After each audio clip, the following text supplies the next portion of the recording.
Olá, esse é mais um episódio do programa Maga Entrevista e hoje eu tenho a alegria de receber aqui o Iago Pereira do Instagram Rota32 Magia e Astrologia, e ele entende tudo sobre astrologia e também sobre magia. Oi, Iago, tudo bem? Ei, Mariana, tudo bem? Graças a Deus e contigo. Também, obrigada aí por você ter vindo. E eu queria já de cara começar essa entrevista te perguntando, afinal de contas, o que é magia astrológica? Certo.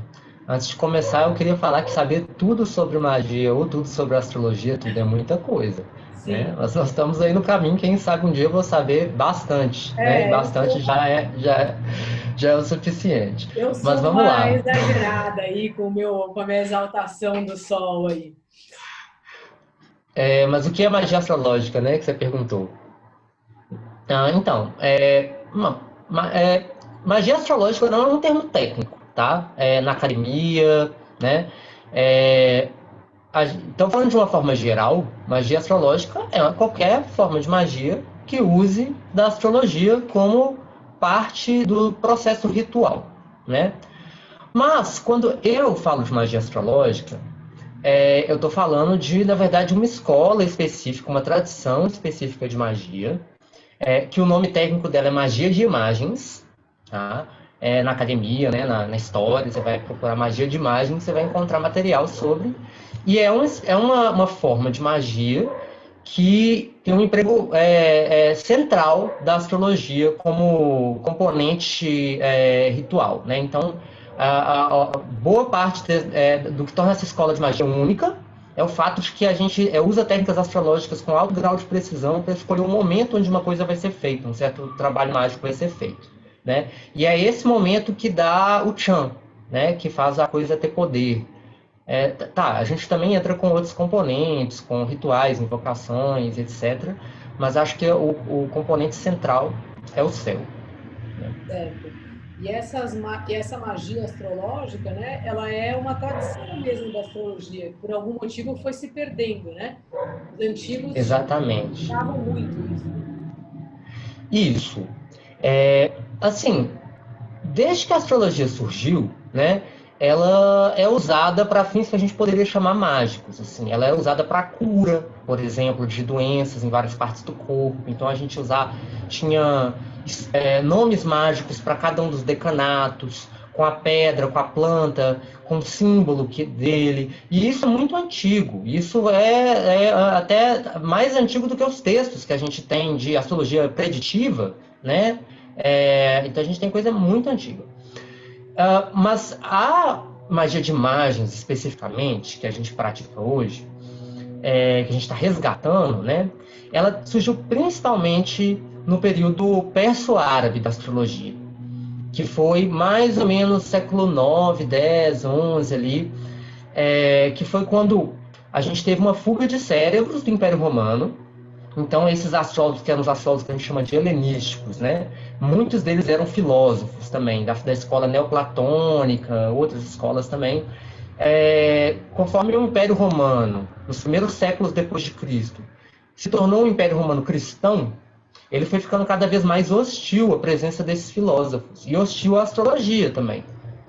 Então, esse pessoal fugiu para o Oriente Médio. Ali a gente tinha Império Persa, um monte de gente falando: chega aí, que a gente está querendo exatamente isso: ciência, conhecimento. E ali eles chegaram, e claro que ele já tinha sua própria história também, né? Nossas próprias tradições intelectuais. Então surgiu um caldeirão de ideias ali, e desse caldeirão surge a magia de imagens como a gente conhece e pratica, né? Então a história dela começa mais ou menos ali, e ela vai voltar para a Europa depois. E já mais para o fim da Idade Média ali, vão ter traduções para o latim desses textos em árabe, tipo o Picatrix, que era um texto que foi composto no Oriente Médio, ele é traduzido para o latim no fim da Idade Média. E a Europa cristã acabou desenvolvendo um certo interesse por esse sistema de magia de imagens, porque primeiro que se criou um precedente no pensamento cristão medieval, através do São Tomás de Aquino, de que a astrologia tinha um funcionamento naturalístico, assim, ela não era uma coisa de pagã, de adoração dos deuses pagãos, como, na verdade, se você for olhar no começo, né, os planetas eram os deuses, tanto que eles têm o nome de Júpiter, Zeus, né, então era uma coisa muito pagã. Mas aí criou-se essa forma de pensar a astrologia na Europa medieval, que era mais como uma espécie de estudo das coisas naturais. E aí, nesse contexto, a magia de imagens podia entrar, às vezes de uma forma mais adaptável ao pensamento cristão, do que aquelas formas de magia que você invocava espíritos, dava ordem para espíritos, que eram a magia de Grimório, que eram as outras escolas de magia que existiam na Europa, né, que estavam desenvolvendo, que até usavam uma coisa astrológica ou outra também, mas eram mais centradas nesse ritual e nesse contato com espíritos, né? E a magia de imagens não. A magia de imagens poderia ser interpretada de uma forma assim: eu estou usando uma força natural que está no céu, através da força natural de uma imagem, de uma pedra, de uma planta, para fazer um anel, um talismã, que vai refletir aquela força. É como se fosse uma antena parabólica mesmo, para captar uma força que está lá. Então, nesse entendimento, houve essa reinserção da magia astrológica, né? Ela vai ser auxiliada por umas figuras no Renascimento. Por exemplo, tem o Fitino, Marcílio Fitino. Ele era um padre da igreja e ele também era médico e era um platonista. E ele traduziu muito material do Platão, que tinha ficado, né, deixado de lado durante a Idade Média. Ele reinseriu o pensamento platônico, né, no pensamento europeu. E ele também trouxe esses componentes da magia astrológica como uma forma de cura, né? E aí ele é um grande inovador ali na história, porque ele vem pesadamente com a ideia de remediação. Uma ideia que já existia lá no começo, que nem eu falei, né, de curar certas partes do corpo, mas ele faz esse resgate, né? Então tem essa tradição, né, como você falou. E assim, em que momento e por quais motivos a gente faz uma magia astrológica? Assim, tradicionalmente? Não tem uma resposta simples. Se você for ver o Picatrix, que é um dos textos fundamentais, né, dessa tradição, ele se propõe a estar instruindo um filósofo ao que ele chama de o melhor dos meios para avançar, que é como que o filósofo pode atrair os dons do céu para que ele possa crescer na virtude. Então o filósofo, na verdade, ele está querendo absorver uma força que os planetas têm que vai modificar o ser dele, né? Num sentido de o que a gente poderia interpretar como uma ascensão teúrgica, né? O que é ascensão teúrgica? É uma espécie de caminho místico, porque o filósofo lá na época ele não era um intelectual, só um erudito das letras, né? Ele era uma espécie de místico também. Né? Ele tinha uma visão de que a astrologia ia aproximar, a filosofia ia aproximar ele da verdade, e essa verdade era uma espécie de revelação, é uma coisa divina, né? Então, dentro da história do neoplatonismo, que é uma história que vem muito lado a lado com a história da magia de imagens, né? A gente tem essa visão de que o filósofo está num processo de purificação da alma dele, e ele vai cada vez mais se amigando, se aproximando e passando a olhar sobre a perspectiva mais próxima da visão divina das coisas, né? E é isso que eles chamavam de ascensão teúrgica, né? E ele vai se tornando um mago nesse caminho. No fim da história, ele participa da criação do mundo como um ajudante dos deuses, assim. Então, eu acho que o Picatrix, ele coloca, a princípio, ele coloca a magia de imagens muito nesse lugar, né? Mas quando você vai ver, de fato, os talismãs, os feitiços, etc., eles vão ser para fins absolutamente mundanos, espantar rato, fazer com que minhas árvores cresçam bem, fazer com que as pessoas fiquem doentes. Então vão ter feitiços maléficos, inclusive, e a gente não entende muito bem como que uma coisa junta com a outra. O Picatrix não é muito claro sobre onde isso tudo junta, né? E fica parecendo algumas coisas que esses filósofos iam estar empregados na corte de um rei, que muitas vezes eles iam estar usando esses talismãs, esses feitiços, essas petições aos deuses, para ajudar nos assuntos do reino.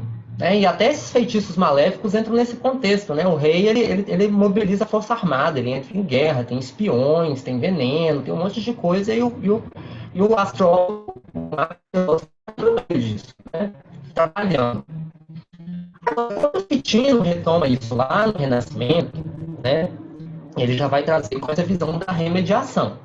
Então ele também está pegando uma visão platônica, ele também está visando a purificação, o cultivo da virtude, mas ele vem com a visão médica também, de como que, ao mesmo tempo, para ele, ao mesmo tempo que a gente cura o corpo, equilibra os nossos humores, a gente também está divinizando de alguma forma, fazendo o ser humano revelar o seu lado solar, né? Então ele tem muito essa visão de purificar a nossa estrutura para que ela possa mostrar o seu lado mais sutil, mais refinado, que reflete algo de divino. E quando você fala isso, são essas magias que são baseadas no mapa natal, né? Então, só para quem não sabe, o que você pode fazer é quando você lê o mapa com algum astrólogo que entende disso, né? Eu não vou poder fazer essa parte, mas o Iago sim. Ele pode ver lá os pontos do seu mapa que de alguma maneira você consegue deixar mais harmônico, não sei se esse é o termo correto, através desses amuletos ou dessas oferendas que elas são feitas para o próprio planeta, né? Isso. A forma como eu estou fazendo esse resgate, né? Eu levo para o meu trabalho todos os mapas que eu faço, e também algumas pessoas que às vezes eu não faço mapa, a pessoa vem só buscar remediação comigo, mas de qualquer forma eu vou estudar o mapa dela e eu vou identificar quais planetas estão causando confusão, quais que são os planetas que criam uma confusão que é necessária, porque a gente tem que pensar que às vezes as dificuldades também fazem parte da nossa história, a gente não pode querer higienizar tudo, né, deixar tudo fácil, e ao mesmo tempo a gente quer deixar o mais fácil possível, né? Então eu vou analisar um mapa e eu vou tentar chegar numa espécie de receita mesmo para a pessoa, né? E essa receita vai ser assim, vão ter vários tipos de simpatia ou de rituais que a pessoa pode fazer. Então eu posso falar assim, olha, você precisa da força desse planeta. Para poder reforçar esse planeta no seu mapa, você vai ter que pegar tal erva, tal pedra, e aí em tal hora do dia, quando o planeta estiver em tal lugar, você pode montar uma trouxinha e andar com essa trouxinha sempre contigo. Né? E aí você vai, através da força natural desses elementos, da pedra, da planta, você vai conseguir puxar uma força do céu. Né? E essa força vai ficar irradiando para você. Ou então a gente faz os talismãs, né? Que é a possibilidade que é um trabalho que eu faço, eu não boto o cliente para fazer isso, porque exige um certo preparo, né? Que é a gente esperar um momento onde a força do planeta esteja muito forte, e aí a gente grava uma imagem mágica, por isso que chama magia de imagens, né? A gente grava uma imagem mágica numa gema, que pode ser uma pedra, só uma pedra preciosa mesmo, uma pedra que tem a força, que tem a natureza daquele planeta que eu estou procurando, né?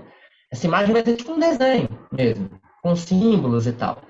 E aí, ou um anel, às vezes um medalhão, a gente prefere os anéis, por várias razões. E aí a gente faz essa imagem e a pessoa passa a usar ela dura a vida toda, né? Não tem que ficar recarregando, fazendo nada. Você só cuida bem ali, porque ele fica limpinho, a gente evita que ele fique encostando em outras pessoas também. Então tem um certo cuidado, mas tirando isso, ela dura a vida toda e essa imagem ela passa, a gente entende como se ela estivesse reconstruindo a realidade ao redor dela mesmo. Porque os planetas, na visão da astrologia, é como se eles fossem os construtores do mundo. Né? Então, quando a gente atrai a força de um planeta, o que a gente está fazendo é que o mundo se reorganize na imagem daquele planeta, segundo como se fosse o padrão que ele está trazendo ali, um padrão de uma ideia de perfeição, né? Que ele vai aperfeiçoar o entorno dele, segundo aquela natureza dele ali. Então, isso é mais uma possibilidade, né? E também tem possibilidade de prestar oferendas para os planetas. Então, né, eu tenho uma carência que eu quero estabelecer. Meu mapa está mostrando que tem questões problemáticas ligadas a Júpiter. Júpiter é o planeta da religião, da caridade, da doação, do bem comum. Aí eu vou falar para a pessoa, olha, você precisa reforçar Júpiter. Uma alternativa é a pessoa ir lá e fazer oferendas para Zeus ou para Júpiter, que é o deus Júpiter, né, que representa todas essas coisas. Né? E assim ela vai se tornar mais próxima dessa força, e essa força vai chegar mais fácil na vida dela. E a gente vai tentar fazer com que esse mapa se harmonize, né? Com que a vida que a gente está vivendo, ela potencialize o que tá colocado no mapa. Né? existe alguma simpatia dessas, uma magia dessas que, assim, seja mais simples, que qualquer pessoa pode fazer, ou sempre a gente tem que se importar muito com o nosso mapa? Se a gente pegar um planeta como Vênus ou Júpiter, a gente pode, de qualquer forma, se for uma coisa mais suave, fazer uma oferenda, ou é sempre fundamental que a gente entenda melhor quem é aquele planeta? Assim, a oferenda ela tem a ver com o planeta ou com o planeta no nosso mapa, necessariamente? Uhum. Ah, um pouco dos dois, tá? Assim, eu não sou favorável a essa cultura de ir fazendo as coisas sem saber muito bem o que está fazendo. Tá. Até a oferenda, até os deuses que não querem o mal para a gente de forma absoluta, né? Eles são uma força de ajuda mesmo, uma mão estendida para a gente. Mas até esse contato precisa de uma certa ciência, né? E não porque os deuses precisam que a gente satisfaça eles ou ajude eles em alguma coisa, né? Eles são perfeitos, eles já estão resolvidos. Mas a gente é que as coisas se misturam, né? A nossa vida a gente precisa organizar um espaço ritual, um espaço purificado, um tempo para o ritual. Senão as coisas se misturam e a gente perde a noção do que é o sagrado. Então a gente precisa dos rituais, a gente precisa de limites, de definir limites para o nosso benefício, para que a gente não misture as coisas e comece a achar que os deuses são que nem um objeto, que nem uma maçã que eu pego na geladeira para comer. Entendeu? Então, eu acho que até as oferendas, elas precisam ter uma ciência, né? Agora, eu oferendar para os planetas independente do meu mapa. Eu não acho que, se você souber fazer uma oferenda, eu não acho que seja. Eu posso estar errado, tá, gente? Mas eu não acho que faça realmente mal eu fazer uma oferenda de coração puro para um Deus que o meu mapa não favorece muito. Ele não, o máximo que aquilo que eu acho que isso vai gerar é uma chance para eu descobrir alguma coisa e talvez eu não consiga tirar muito daquilo, né? Posso estar errado, tá, gente? Mas eu acredito que um professor meu me ensinou. Devoção nunca atrapalha. A devoção feita de coração, a entrega para o divino, nunca é ruim, tá? Mas, quando a gente vai para um plano. Quando a gente está buscando realmente facilitar o nosso florescimento espiritual, ou criar as condições materiais para que a gente tenha uma vida mais prática, mais eficiente, sempre visando também que a gente possa ter esse desenvolvimento espiritual dentro de uma vida que suporta ele. Então, quando a gente quer criar benefício relativo ou absoluto, tem uma ciência, né? Tem uma ciência de qual é o caminho que convém para mim, né? E aí eu analisar o mapa, vai me falar, olha, esse caminho aqui é muito mais rápido. Não é que você não possa subir pelo outro, mas você vai estar tentando tirar leite de pedra. Então, vai por aqui, sabe? Que você vai chegar lá. E a nossa vida é limitada, né? A vida é curta, a gente tem uma energia que é limitada, um tempo que é limitado. Então, a gente quer agilizar as coisas o máximo possível. Isso eu estou pensando muito na esfera da oferenda, né? Pensando que a oferenda é esse momento de devoção. Quando a gente está falando do uso das forças naturais, das pedras, das plantas, que não são forças que são necessariamente inteligentes, né? Que nem um Deus é, né? Eu acho que é mais importante ainda a gente saber que força que a gente precisa dosar, porque aí a gente está falando realmente de remédios, né? A gente quer saber qual que é o remédio que você precisa. Se você está com um piriri, eu não vou te dar um remédio para dor de cabeça, porque não vai te ajudar, né? Então, na hora de fazer, tem várias formas de magia astrológica, que eu acho que a maioria delas depende necessariamente da leitura do mapa, né? Porque senão você pode estar usando um remédio errado e isso pode até piorar o seu problema, né? Não sei se Perfeito. ficou claro. Ficou claríssimo. Ficou claríssimo. Não dá para inventar muita moda, né? Você pode É, fazer um negócio. Ah, vou acender uma vela aqui para Júpiter, falar, Júpiter, me ajuda, por favor. Mas claro que é diferente de você fazer uma coisa elaborada, né? Com os elementos certos. uhum, exatamente. Tá bom, querido, maravilha. Não sei se a gente esqueceu de falar alguma. É que esse assunto gera tanta coisa, né? Aham. Tem alguma coisa que você gostaria de dizer sobre isso que a gente não falou? Hum,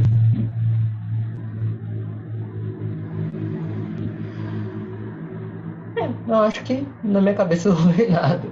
Tá bom, porque aí também, né, cada planeta tem as suas ervas correspondentes, as suas Pode Eu falar. lembrei de uma coisa que você perguntou e eu não terminei de responder, né? Você perguntou por que que esse conhecimento, de certa forma, se perdeu, né? E por que que eu falei que a gente está fazendo um resgate, né? Isso aconteceu, na verdade, não só com a magia astrológica, mas com a tradição astrológica como um todo, né? Quando chegou num período do iluminismo, o mundo ocidental ele passou por um processo de cientificização, né? E aí depois disso veio a Revolução Industrial, né? Que foi quando essa ciência mostrou a capacidade dela de mudar as forças produtivas, né? Isso já é uma indústria. E esse processo ele mudou muito o pensamento, né? A forma que a Europa pensava, né? Estou falando muito da Europa porque, né, a gente recebeu uma cultura europeia. A astrologia não é europeia, né? Como eu até falei, o sistema de magia de imagem surgiu no Oriente Médio, né? A astrologia ela surgiu, na verdade, vem de influências do Oriente Médio, ela surgiu na África, dominada pela Europa na época, então é uma mistura. Mas, né, como a gente faz parte dessa história do pensamento europeu, a gente recebeu isso, né? É importante entender esse processo.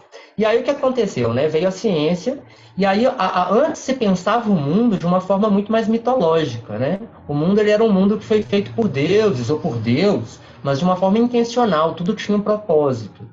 E aí com a ciência veio o mecanicismo, a visão do mundo como um mecanismo que não tem inteligência e não tem sentido, né? Ele é só máquina, tudo é máquina. E claro que, né, o pensamento continuou se transformando depois, mas nessa mudança a astrologia ficou sem casa.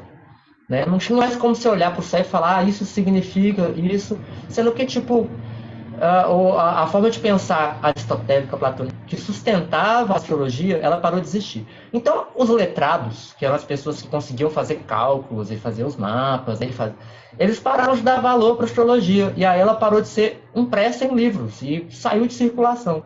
Então, ficou alguns séculos sem acesso, um acesso muito difícil ao material astrológico, né? E aí, mais perto do século XX, começou a ter um resgate da astrologia, mas também veio um resgate com muita invenção de outras coisas novas que foram se somando, que aí cria o que a gente chama de astrologia moderna. E muito mais recentemente, agora de anos 80 para cá, começou a se resgatar a astrologia tradicional, que é a astrologia como era praticada até 1700, desde antes de Cristo até 1700, né? Então, a magia astrológica, ela vem nesse movimento do resgate da astrologia tradicional, né? E ela é até um pouco mais recente ainda. Então, a gente tem, porque, né, a gente tem muitos astrólogos, mas ainda poucos magos astrológicos. Então, é uma coisa que ainda está crescendo dentro desse meio que já é um meio pequeno, meio fechado, o meio da astrologia tradicional, né? Então, a gente tem uma figura chamada Christopher Warnock. Ele é um gringo, né? E ele foi um dos expoentes. Ele tem um site que chama Renaissance Astrology, que ele começou esse processo de resgate. Eles traduziram do latim e fizeram uma edição muito boa, que faz poucos anos que saiu, do Picatrix, que é esse livro. E traduzir um livro de astrologia tradicional, não adianta, a pessoa pode saber a língua. Eu posso querer saber grego antigo e pegar, posso saber latim. Mas não adianta saber sua língua, você tem que saber a nomenclatura técnica da astrologia, senão sua tradução não serve para um astrólogo. Então eles fizeram essa tradução do Picatrix para o inglês, né, respeitando essa linguagem astrológica. Isso é muito recente, né? E aí agora estão surgindo uma leva de estudiosos, de astrólogos que estão se desenvolvendo na magia astrológica. E estamos descobrindo muita coisa na marra, porque os livros levam a gente até aqui. O resto a gente tem que descobrir pela experiência, né? Então é tentativa e erro, é fazer uma joia e ver o que acontece. Então é tudo ainda um processo, né? A gente está reconstruindo um saber que ficou perdido durante muito tempo. É isso. Maravilha, Iago. Parabéns aí pelo seu trabalho. Vocês Muito aí, obrigado. o Iago, o Instagram dele é Rota32, Magia Astrológica, né? Magia e astrologia. Magia Astrologia. e façam aí o mapa com ele. Eu fiz, recomendo muito, adorei a leitura dele. Estou esperando aí que ele vai me mandar o que precisa aí para trabalhar no meu mapa. E parabéns mesmo, querido. Eu Muito conheço, obrigado. conheço você que faz isso, assim, estuda essa parte. E, enfim, e te agradeço por isso, né? Um conhecimento muito importante que você traz. Obrigado. Obrigada, viu, É querido? isso, gente. Sejam bem-vindos à minha página, rota32.astrologia no Instagram. Qualquer dúvida, quem quiser fazer mapa também, tudo, é só mandar uma mensagem e a gente combina. E é isso. Muito obrigado, Mariana, pela oportunidade. Fico muito Obrigada a você. feliz. É Tchau, nóis. até mais. Tchau, gente. Tchau.